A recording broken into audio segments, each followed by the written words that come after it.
भर तक घर में कोई भी फंक्शन हो सोना नहीं खरीदेंगे। हाल ही में आपने एक खबर जरूर सुना होगा जिसमें हमारे मोदी जी पूरे देश को संबोधित करते हुए ये कह रहे हैं कि कम से कम 1 साल तक गोल्ड खरीदने से अपने आप को रोकें। देखिए, ऐसा इसलिए कर रहे हैं क्योंकि हमारे देश में जितना भी गोल्ड है उसमें से एक बहुत बड़ा सा हिस्सा जो है वो विदेश से इंपोर्ट किया जाता है। अब विदेश से कोई भी चीज हम इंपोर्ट जब करते हैं, खासकर गोल्ड की अगर हम बात करें, तो ऐसे में हम विदेशी मुद्रा यानी कि डॉलर में व्यापार करते हैं, डॉलर को बहुत ज्यादा खर्च करते हैं। तो हमारे पास जो भी रिजर्व पैसा है, जो भी रिजर्व डॉलर है, उसको हम जब खर्च करते हैं, इस वजह से जो हमारा रुपया है उसका वैल्यू कम होता है। और आपको पता होगा कि $1 में 95 रुपए हो गए हैं। और जब हम डॉलर को और ज्यादा खर्च करेंगे विदेशों में, जब हमारा पैसा जाएगा, तो उस वजह से हमारा पैसा, हमारा जो रुपया है, और गिरता चला जाएगा।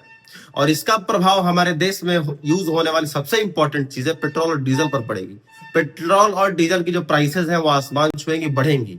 और इस वजह से हमारे देश में और भी जो चीजें ट्रांसपोर्टेशन में आती हैं, जैसे खेती की भी बात करें तो उसमें भी जो भी चीजें प्राइमरी, जो भी चीजें यूज होती है खेती वगैरह में, उसका भी प्राइस बढ़ेगा। वेजिटेबल ऑयल और दिन प्रतिदिन की हमारी जो चीजें हैं, एलपीजी सिलेंडर, इन सब चीजों के भी दाम बढ़ेंगे। इसलिए हमें अभी जरूरत है सबसे ज्यादा गोल्ड को कम खरीदने की, जो कि मोदी जी ने अभी कहा है पूरे देश को संबोधित करते हुए।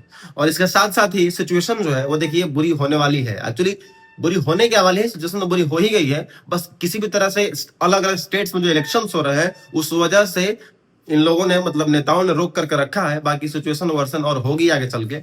इसलिए हमें जरूरत है कि जो उन्होंने कहा है उसको कंट्रोल करने का, बिना मतलब का जो पेट्रोल और डीजल है उसको परचेज ना करने का, गोल्ड परचेज ना करने का।